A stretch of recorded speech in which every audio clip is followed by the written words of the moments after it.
নমস্কার, আপনারা দেখছেন সংকেত মিডিয়া, সোজা কথা সহজভাবে। নমস্কার, সংকেত মিডিয়ায় আপনাদের স্বাগত। আমরা এই মুহূর্তে আছি ঠিক দক্ষিণ দিনাজপুর জেলার গঙ্গারামপুর ব্লকের অন্তর্গত নন্দনপুর গ্রাম পঞ্চায়েতেরও ধন বলে একটি গ্রামে আছি, যেখানে একটি 2.5 কিলোমিটারের রাস্তা ভয়াবহ অবস্থা। এবং এইখানে এই 2.5 কিলোমিটারের যে রাস্তাটি আমরা আপনাদের দেখাচ্ছি, একটু দেখুন আপনারা। এইখানে রাস্তা নয়, একেবারে মাটির। আপনারা দেখতে পাচ্ছেন কিছু কিছু জায়গায় কিন্তু ইট আছে, বাকিটা কিন্তু পুরোটাই মাটির রাস্তা। এবং এই রাস্তাটি কিন্তু মূলত গঙ্গারামপুর যেতে হলে বা নন্দনপুর অঞ্চলে যেতে হলে, নন্দনপুর যে গ্রাম পঞ্চায়েতের সাধারণ মানুষকে যদি পরিষেবা পেতে হয়, তাহলে কিন্তু এই রাস্তার উপর দিয়ে যেতে হবে। আমি আপনাদের দেখাচ্ছি রাস্তাটি কিন্তু এখন মাঝে মাঝে কিন্তু গর্ত আছে এবং পুরো রাস্তাটি মাটির, যদিও কিছু কিছু জায়গায় ইট দেখা যাচ্ছে। এবং এই রাস্তা ধরেই কিন্তু সামনেই স্কুল আছে এবং উপস্বাস্থ্য কেন্দ্র আছে। এই রাস্তার উপর দিয়েই কিন্তু সাধারণ মানুষকে যেতে হয়। এবং আমরা এখানে অনেক গ্রামবাসীকে পেয়ে গেছি, ওনাদের কিন্তু অভিযোগ দীর্ঘদিন ধরে বলা সত্ত্বেও, বিভিন্ন জায়গায় অভিযোগ করা সত্ত্বেও কিন্তু তারা এই রাস্তাটি কিন্তু আজও পর্যন্ত পাকা হয়নি। পুরোপুরি রাস্তাটি কাঁচা এবং 2.5 কিলোমিটার রাস্তা। আমরা সরাসরি গ্রামবাসীদের কাছ থেকে আরও এই বিষয়ে একটু জেনে নেব। আপনাদের এই যে রাস্তাটা এই অবস্থায় রয়েছে, আপনারা গ্রাম পঞ্চায়েতকে জানিয়েছিলেন? হ্যাঁ, জানিয়েছিলাম, হয়নি তো। কি নাম আপনার? ছোটো দাদা একটু দাঁড়িয়ে যান। কি নাম আপনার? শফিউদ্দিন মিয়া। মানে এই অবস্থায় আপনারা কতদিন ধরে রয়েছেন? মেলা দিন, বহুদিন। বামফ্রন্টের আমল থাকে, তাই? হ্যাঁ, বামফ্রন্টের আমল থাকে। অভিযোগ করতে করতে করতে করতে অনেক রাস্তা হচ্ছে, এই রাস্তা হচ্ছে না। এই রাস্তা হচ্ছে না, এত অসুবিধা, লোক যাইতে পারছে না। জায়গায় জায়গায় কাদো, বর্ষার সময় তো হাঁটতেই পারে না, এমন অসুবিধা। মোটরসাইকেল নিয়ে পড়ে যায়। ট্রাক্টর যে হাল বাহার জন্য গৃহস্থদেরকে হাল বাহার জন্য যায়, আরো খাল হয়ে যায়, যাইতে পারছে না, লোকজন পড়ে যায়। এই রাস্তা দীর্ঘদিনের রাস্তা, এটা ব্রিটিশ পিরিয়ডের রাস্তা, তো রেকর্ডিং রাস্তা, কিন্তু রাস্তা পিচ হচ্ছে না। এই যে কাঁচা রাস্তা, মাঝে মাঝে আমরা একটু ইট দেখতে পাচ্ছি। এই যে এই ইটটা কি গ্রাম পঞ্চায়েত থেকে করে দিয়েছে? গ্রাম পঞ্চায়েত থেকে করেছিল, কিন্তু ইটটা ক্ষয় হয়ে গেছে। জেলা পরিষদ থেকে করেছিল, আমরা করেছিল, কিন্তু ক্ষয় হয়ে গেছে। এখন আর চলে না, ক্ষয় হয়ে গেছে। এটা বসে গেছে। ওইদিকে গেলে তো আরো ইট দেখতে পারবেন না, এটা বসে ভেতরের দিকে আরো ইট নাই। এই রাস্তাটা কত দূর? মানে আমরা এই যে রাস্তাটা ধরে আমরা তো নন্দনপুরে, মানে আমরা তো নন্দনপুর গ্রাম পঞ্চায়েতে থেকে আমরা এই রাস্তা ধরে এলাম। এই জায়গাটা হচ্ছে নান্দন বলে জায়গা, তাই তো? নাগন বলে এই জায়গাটার নাম। এইটা কত দূর পর্যন্ত এরকম ভয়াবহ অবস্থা? থেকে সাদুইপুর পর্যন্ত এটা টোটাল, এইটা হচ্ছে 2.5 কিলোমিটার। আচ্ছা, এই রাস্তার জন্য আমরা আপনি দেখাচ্ছি, এটার জন্য দিদিকে বলে কমপ্লেন করা হয়েছিল 15/12/2019-এ। নেক্সট এর স্ট্যাটাস জানার জন্য আবার এটা রিকল করা হয়েছিল 2023-এ, কিন্তু এই রাস্তা হয়নি। এই রাস্তার জন্য পথশ্রীতে, আপনার উত্তরবঙ্গ উন্নয়ন পরিষদে এবং কি পিএমজিতে দেওয়া আছে, বলছে হবে হবে, কিন্তু হচ্ছে না। কয়েকবার জেলা পরিষদ থেকে ইঞ্জিনিয়ার এসে রাস্তার মাপ নিয়ে গেলো, ছবি করে নিয়ে গেলো, কিন্তু রাস্তার কোনো খবরে নেই। কতদিন আগে সেটা? এটা হচ্ছে যে বললাম, এটা এসেছিল 2023-এ। হ্যাঁ, 8/8/2023-এ ইঞ্জিনিয়ার এসেছিল। আর এটা 2025? হ্যাঁ, এটা 2025। মানে তারপর কোনো আর খবর নেই। আচ্ছা, এটা বিষয়ে পঞ্চায়েতে জানা হয়েছে, ব্লকে জানা হয়েছে, এমনকি আমাদের যে লোকাল নেতৃত্ব আছে যারা, তাদেরকেও বলা হয়েছে, কিন্তু রাস্তা সম্পর্কে কেউ কিছু বলতে পারছে না। জেলা পরিষদের যিনি এখন এই মুহূর্তে কর্মাধ্যক্ষ আছেন, ওনাকে জানানো হয়েছে, উনি বলছে যে এই রাস্তা আগে থেকেই দেওয়া আছে পিএমজিওয়াইতে। আচ্ছা, বলছে এই রাস্তা দেওয়া হয়েছে, ওই জন্য এই রাস্তা ধরছে না। কিন্তু এই রাস্তা অনেক লোকের যাতায়াত, বা সামনে বাজিতপুর স্কুল আছে, স্বাস্থ্যকেন্দ্র আছে, এমনকি এখানে যদি কেউ কোনো অসুবিধায় পড়ে, আপনার অসুস্থ হয়ে পড়ে, হসপিটালে যাওয়ার জন্য অ্যাম্বুলেন্স এই রাস্তা আসতে চাচ্ছে না। এমনকি লোকাল লোক যাতায়াত করলে, একটা টোটো আসতে চাইলে, ওই যেই জায়গায় 20 টাকা ভাড়া, ওই জায়গায় 150 টাকা ভাড়া, 100 টাকা ভাড়া, এমন ভাড়া চায়।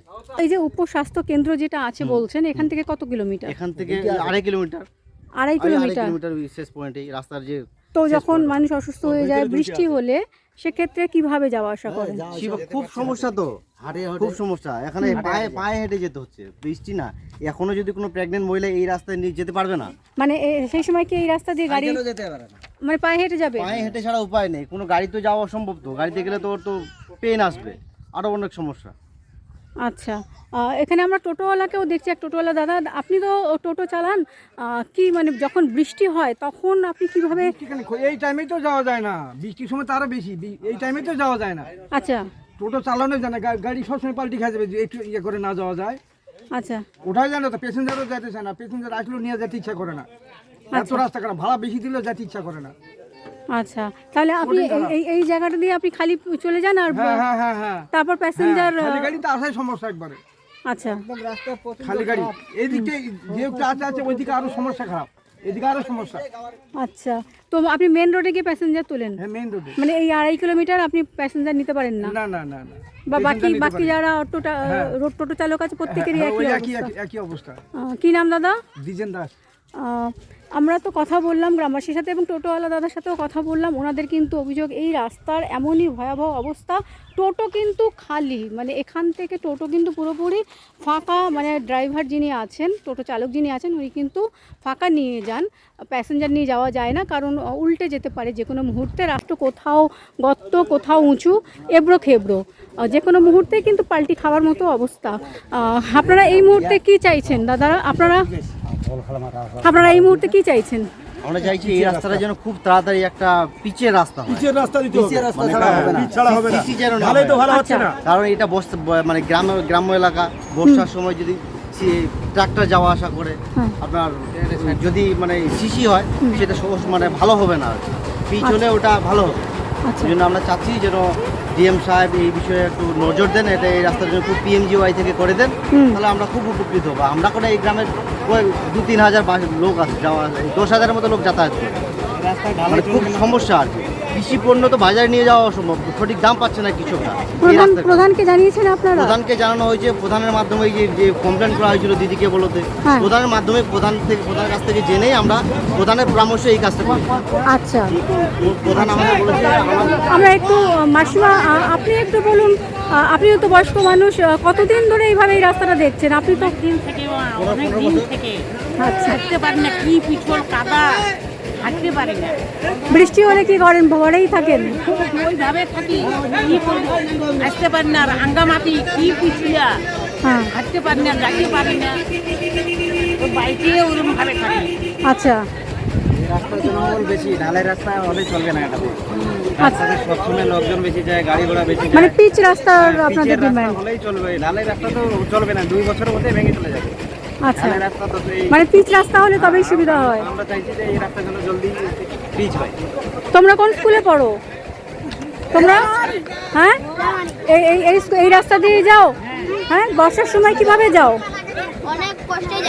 অনেক কষ্টে যাও, মানে কাদা পায়ে, মানে খালি পায়ে যাও নাকি জুতো ফুতো পরে যাও? কিভাবে যাও? জুতো পরে যাও, মানে জুতো খুলে যাও? আচ্ছা, তুমি কি স্কুলে পড়ো? কোন স্কুলে পড়ো? তুমি বিজলাই হাই স্কুলে পড়ো। তোমাকে তাহলে এই রাস্তা দিয়ে তো তোমাকে যেতে হয়। হ্যাঁ, কিভাবে যাও বর্ষার সময়? সাইকেল নিয়ে যেতে পারো না, আর এমনি সময় সাইকেল নিয়ে যাও। আচ্ছা, কি নাম? আমরা এখানে কিন্তু গ্রামবাসী যারা আছেন তাদের সাথে কথা বললাম, প্রত্যেকেরই কিন্তু ভীষণ সমস্যা এই রাস্তা নিয়ে। এই রাস্তা দিয়ে সামনে এগিয়ে গেলে কিন্তু উপস্বাস্থ্য কেন্দ্র এবং এই রাস্তার সামনেই কিন্তু বাজিতপুর হাই স্কুল।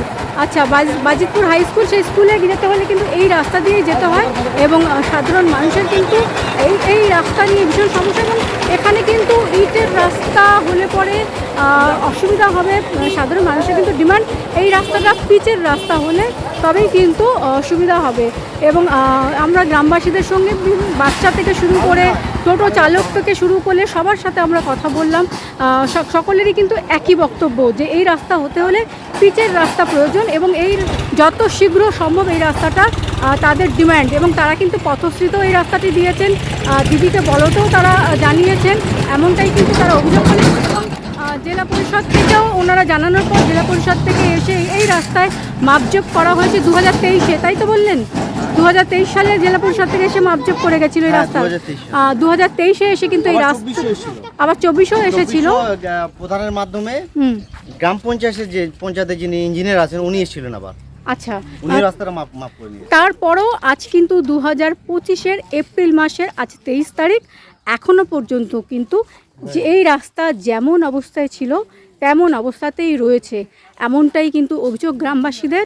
এবং ওনাদের অভিযোগ একটাই, ওনাদের ডিমান্ড একটাই, যত শীঘ্র সম্ভব এই রাস্তাটা যদি জেলা পরিষদের তরফ থেকেই হোক বা উত্তরবঙ্গ উন্নয়ন পরিষদের তরফ থেকেই হোক বা ডিএম এর হস্তক্ষেপে যদি এই রাস্তাটা শীঘ্র পিচের রাস্তা। এবং পিচের রাস্তা পিচে ছাড়া হবে ওনাদের না। ডিমান্ড যত শীঘ্র সম্ভব। পিচ ছাড়া হবে না, পিচে- বলো তো, পিচ ছাড়া হবে না, ঢালে উঠে যাচ্ছে, এখানে আসো, বলো না, পিচ ছাড়া কাজ নেবো না, পিচ ছাড়া কাজ ঢালের নেবো রাস্তা না, এক বছরের মধ্যে ভেঙে যাবে। এটা এই ঢালের রাস্তা নিয়ে থাকবে না তো ঢালের রাস্তা, জল জমে তো ওই কারণে। জল জমে। এই জল জমে মানে ওনাদের কিন্তু ডিমান্ড একটাই, এই রাস্তাটা কিন্তু পিচেরই রাস্তা হওয়া চাই। ঢালাই রাস্তা হলে কিন্তু সেই সমস্যা আবারও থাকবে, দুদিন পরে ঢালাই ভেঙে যাবে, আবারও সেই সমস্যা। ওনাদের একটাই ডিমান্ড, পিচের রাস্তা, পোক্ত রাস্তা, ভালোভাবে যাতে রাস্তাটা হয়। এবং এটার রাস্তা আছে, মাপামাপি হবে, টোটালটা এটা, হ্যাঁ 30 ফিট আছে। আচ্ছা ওনারা বলছেন এইটা কিন্তু চওড়া যেটা সেটা কিন্তু 30 ফুট। ব্রিটিশ পিওরের রাস্তা, এগুলো রেকর্ডিং রাস্তা, ব্রিটিশ পিওরের রাস্তা, রেকর্ডিং রাস্তা, এগুলো 30 ফিট, কোনো জায়গায় 45 ফিট, কোনো জায়গায় 25 ফিট, এইভাবে রাস্তা আছে, সরকারি রাস্তা। মানে ব্রিটিশ আমল থেকে এই রাস্তা চওড়া কিন্তু ওনারা বলছেন যে, অথচ এখনো পর্যন্ত এই রাস্তাটি কিন্তু মাটিরই রয়ে গেছে, মাঝে মাঝে ইট দেখা যাচ্ছে, এখনো পর্যন্ত রাস্তাটি হয়নি। অনেক জায়গায় হয়েছে, এই রাস্তা হচ্ছে না। এই যে এত খারাপ রাস্তা, কতটা অসুবিধা হয় আপনাদের? খুবই অসুবিধা হয় গাড়ি ঘোড়া যাওয়া আসা, জল বৃষ্টি। এখান থেকে আপনাদের কত দূর অবধি যান? রতনপুর তো অসুবিধা, রতনপুর যেতে হয় তো আপনাদের এই রাস্তা দিয়ে, রতনপুর, তারপরে যে জলিপুর, সবই আপনাদের এই রাস্তার উপর দিয়ে যেতে হয়। বাজিতপুর স্কুল, গোটাটাই এত এত এত খারাপ অবস্থায় হয়ে রয়েছে, কতদিন হয়ে রয়েছে? অনেক দিন কোনো সুরাহা নেই। না। কি নাম দিদি? রাস্তা হবে বলে হবে, এই তো হচ্ছেই, দেখছি তো আমরা, দেখে যাচ্ছি, আশা তো থাকবে সবারই। কি নাম দিদি আপনার? সোনালি। আপনাদের এই জায়গাটার নাম? এখানে কবিরপুর। কবিরপুর। হ্যাঁ, মানে বর্ষাকালে খুবই অসুবিধা হয় নাকি? অসুবিধা হয়। বা বৃষ্টি হলেই তো বোধহয় বৃষ্টি সমস্যা, হলেই বৃষ্টি হলেই সমস্যা হয়।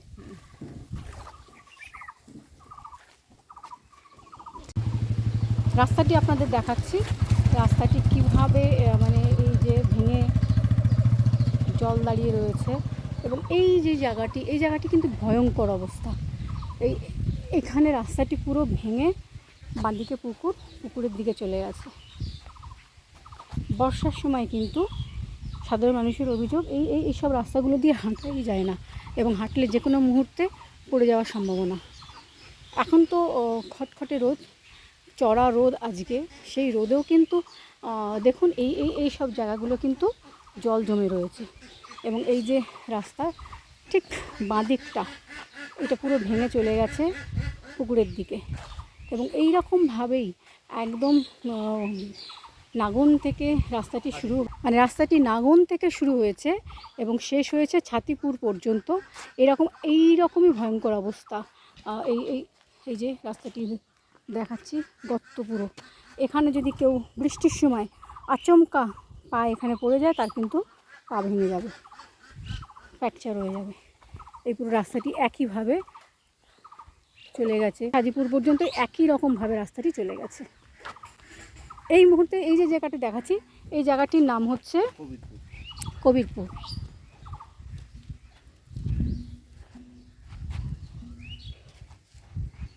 ডান দিকে পুকুরের গা ঘেঁষে রাস্তা। এই যে কোনো মুহূর্তে এখান থেকে যদি মাটির ধস নেমে যায়, রাস্তা কিন্তু আরও ভেঙে এখানে এই যে বাড়ির ভেতর কিন্তু ঢুকে যাবে। এবং এখানে তো লোকাল যিনি আছেন উনি বলেন এখানে একবার এই জায়গাটায় ধস নেমেও গেছিলো, ট্রাক্টর পড়ে গেছিলো এই রাস্তা বর্ষাকালে, এমনটাই কিন্তু উনি জানালেন। বর্ষাকালে হয়েছিল এমনটাই কিন্তু উনি জানালেন। এই মুহূর্তে দক্ষিণ দিনাজপুর জেলার নন্দনপুরের নাগন থেকে আমি সবিতা, সংকেত media. Subscribe our channel. Press the bell icon.